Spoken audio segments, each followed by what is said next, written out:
Hi there. I hope you are having a beautiful day so far. I'm Christine Collins, and I wanted to talk today about language.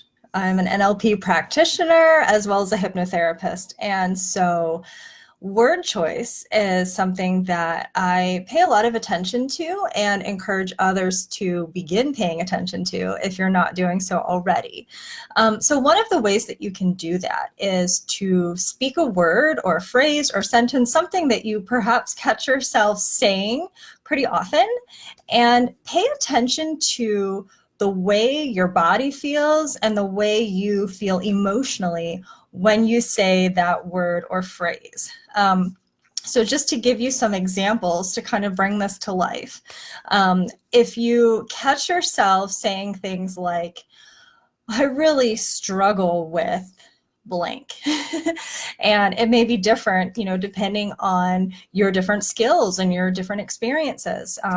Some examples of things that I've heard people say I struggle with making sales. I struggle with a sales conversation, or I struggle with the design components of my business. I struggle with creating forms and landing pages and even tracking tools and things like that. And that's positively okay. We all have different strengths and different areas that maybe don't come so easily for us. But when you tune into the word struggle, how does that word actually make you feel? And is it conducive to your growth process? There are some things that I simply don't enjoy doing, and I honestly make zero effort at improving in those areas because it's either not necessary for me to do so, or it's just not a focus for me right now. And there's a big difference between saying, that's really not important to me right now. My priorities right now are elsewhere. So learning how to do this complicated technical procedure is not at the top of my priority list, and I'm okay with that. That's very different than saying, I suck at this, I can't understand it, I struggle with it. Another recent example that I noticed as I was reflecting on some different experiences and scenarios, my husband and I attended a handful of drumming circles.